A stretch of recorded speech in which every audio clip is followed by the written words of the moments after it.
तर अग्निहोत्र जे आपण करतोय घरामध्ये किंवा हम्म, शेतामध्ये, ते हम्म. एकाच ठिकाणी रोज केलं पाहिजे किंवा त्याचं असं काय पॉइंट आहे किंवा कुठल्या दिशेला बसलं पाहिजे त्याची जरा माहिती असं पाहिजे होती. दिशेचं कुठलंच बंधन नाही, नाही दिशेचं बंधन नाही किंवा ठिकाण आपण का करतो माहिती आहे का त्याला.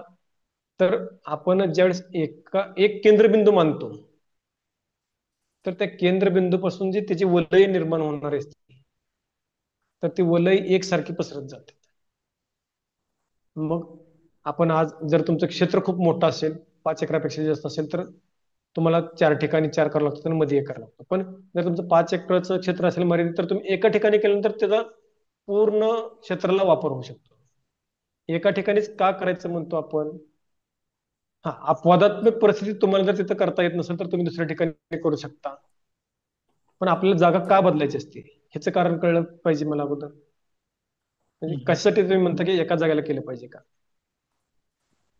तो काय झालं आज समजा. सकाळी मी हा, तर आज सकाळी काय झालं, कनेरी हा, मठमध्ये तानाजी निकम यांना फोन लावला होता. हा, मग त्यांना मी सांगितलं आम्ही ट्रेनिंग ठेवले गावामध्ये आमच्या. हा. मग त्यांनी फिक्स सॅटेलाइट वरनं त्याची फिक्स जागा तुम्ही निवड करून घ्या आणि तिथं तुम्ही अग्निहोत्र करा. रिझल्ट खूप चांगले आलेले आहेत असं त्यांनी बोलले. हा, ते सॅटेलाइट द्वारे त्यांनी फिक्स काय सांगितलं तुम्हाला की तुमच्या घराची किंवा तुमच्या गावाची वेळ, ठिकाण, वेळ ते नाही आपण. अक्षांश रेखांश जे तुमचं येते ना हा सॅटेलाइट मार्फत, ते तुमच्या प्रॉपर त्या क्षेत्राचं येतं हा हा. तिथं.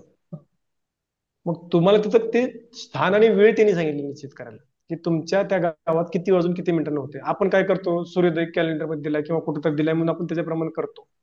पण ज्यावेळेस तुम्ही हम्म. मोबाईलवरून तुमचा अक्षांश रेखांश बघताय, त्यावेळेस आपला जो मोबाईल आहे तो सॅटेलाइट मार्फत त्याची डेट अँड टाइम फिक्स करतो ऑटो मोडवर टाकल्यानंतर. बरोबर आहे. आणि होय. जो सूर्योदय होणार आहे तो वेळ आपल्याला तिथे निश्चित होते. हे तर आपल्याला मिनिटाचा कालावधी आहे फक्त. अग्निहोत्राचा हा आपला काय आहे, मिनिटाचा कालावधी. हम्म. हे तर जर 1 मिनिट मागे पुढे झाला तरी आपल्याला त्याचा फायदा नाही. नाही.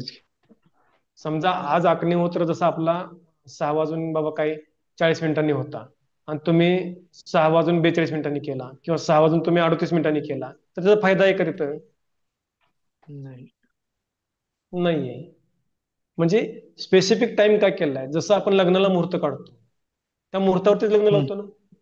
का काढतो हो. आपण तो? तो काळ आणि वेळ त्यावेळेस चांगला असतो. मग दिवसभरात तुम्ही हम्म. कधी लावू शकता ना. पण नाही, हम्म. तरी पण आपण का लग्नासाठी मुहूर्त काढतो किंवा एखाद्या गोष्टीसाठी मुहूर्त का बघतो? तर ती स्पेसिफिक त्यावेळेची वेळ चांगली असते, त्यावेळेचा काळ चांगला असतो, आणि त्यावेळेचं वातावरण चांगलं असतं म्हणून आपल्याला तो स्पेसिफिकच टाइम पाहिजे. मग हे तर तुम्ही घरात करताय बाहेर करताय ह्याचं काही नाही बंधन. कारण हम्म. त्याची ताकद तेवढीच पसरवणार आहे. तुम्ही घरात केलं तर तेवढीच पसरणार आहे, बाहेर केलं तरी पसरणार आहे. आज तुम्ही 1-2 रूम मध्ये वेगवेगळा केला तरी काही फरक पडत नाही. पण आपण एका ठिकाणी का करतोय, तर तिथंच नियमित आपली पूजा व्हावी, नियमित तेच ठिकाण राहू.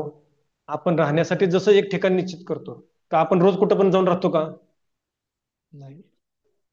नाहीये.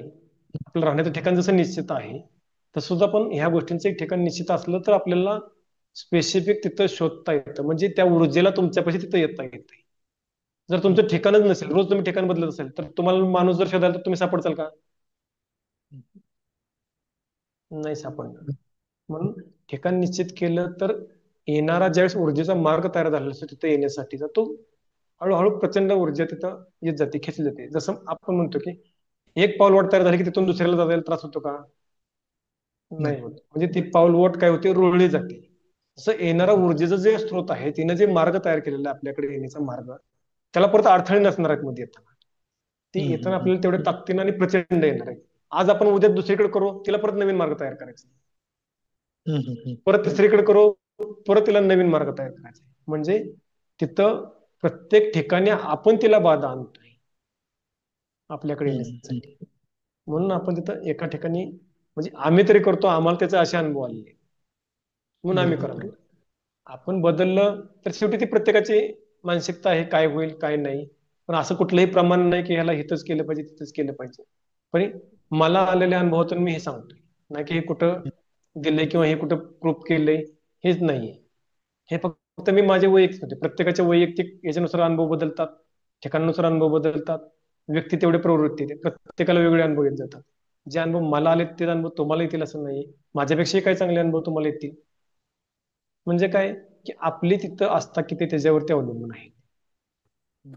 ठीक आहे. ओके. अनेक सर विषय अनेक सकाळी आपण घरामध्ये केला, जर आपण जायला शेतात वेळ झाला आणि संध्याकाळी आपण शेतात हम्म. केलं तर चालू शकतंय काय हम्म. दोन पात्र अग्निहोत्र? ठेवा ना. घरचं पात्र घरीच ठेवायचं, शेतातच ठेवायचं. हा. जसं जमल तसं शेतात करा.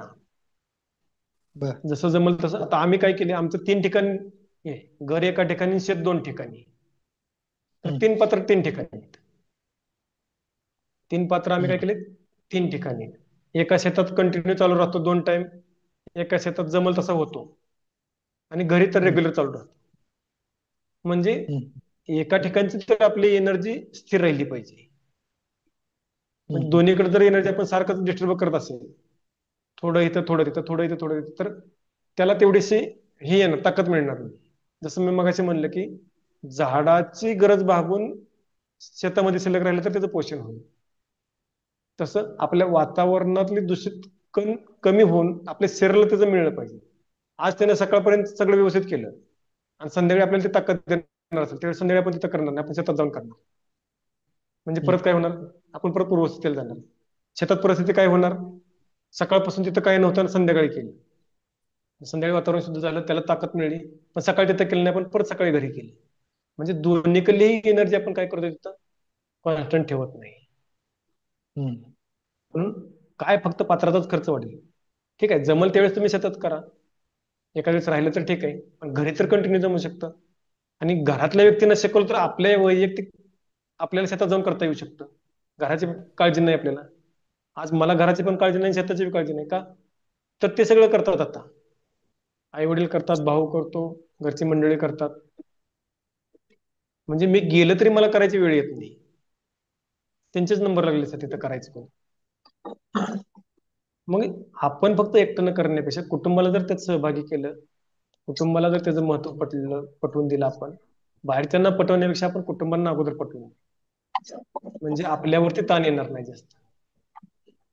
इथे अजून एक व्यक्त करायचं, जसं दादांनी सांगितलं की एकाच जागी करायचं, तर तो त्यांचा वैयक्तिक अनुभव पण आहे आणि तसंच आहे.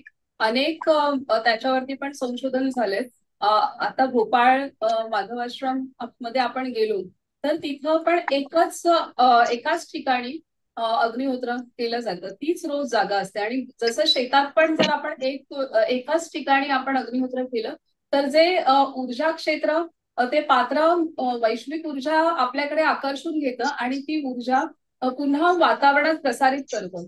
तर असं रोज रोज ती क्रिया घडत असते. जेव्हा आपण सूर्योदयाचा अग्निहोत्र करतो त्यावेळेला ती सूर्यास्तापर्यंत किंवा दुसऱ्या वेळेचा अग्निहोत्र करेपर्यंत ती क्रिया चालू असते. आणि त्या पात्राला आपण त्यातलं भस्म तेव्हा आपण दुसऱ्या वेळी आपण जेव्हा अग्निहोत्र करतो त्यावेळेला ते भस्म खाली करतो आणि त्या पात्रामध्ये पुन्हा नव्याने रचना करतो. पुन्हा ते पात्र वैश्विक ऊर्जेशी जोडलं जातं आणि ती ऊर्जा ते पात्र आकर्षून घेतं आणि पुन्हा ते आपल्या वातावरणात, आपल्या जिथं आपण शेतात राहतो, शेत असेल किंवा घर असेल, तिथे पुन्हा ते प्रसारित होतं.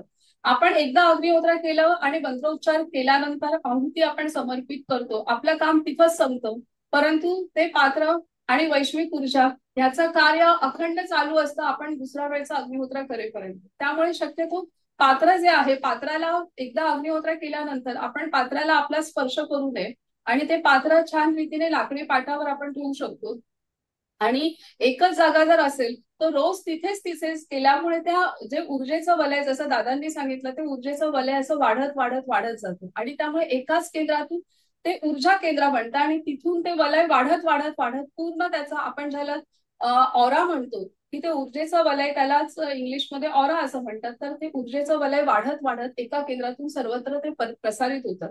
आणि तीच गोष्ट आपण आपल्या घरामध्ये पण एकच जागा ठेवायची. आणि काही अपरिहार्य कारणास्तव समजा आपण पावसाळा आहे तर तिथे आपल्याला नाही जमलं तर आपण मग तेव्हा आपण बदलली जागा तर काही हरकत नाही, पण जितकं होईल तितकी एक जागा असावी. आता कनेरी मठामध्ये अग्निहोत्रासाठी कुटी केली आहे. अत्यंत सुंदर कुटी आहे. जेव्हा पांचभौतिकांचा प्रोग्राम होता त्यावेळेला मी 10 दिवस कनेरी मठात होते. 3 दिवस आधी तिथल्या गुरुकुलमध्ये राहिली होती आणि त्यानंतर 7 दिवस मी सलग तो प्रोग्राम मध्ये आपले अग्निहोत्राचे स्टॉल होते. तर खूप जवळजवळ 250 अग्निहोत्र त्यावेळेला सुरू झालेले आहेत. तर तेव्हा त्या कुटीमध्ये आम्ही सकाळी संध्याकाळी जाऊन अग्निहोत्र करत होतो. तर हे आहे. तर त्यामुळे जर तशी पण व्यवस्था आपण करू शकलो काय तर ते पण आवश्यक आहे. तर हे थोडं व्यक्त करायचं होतं. आता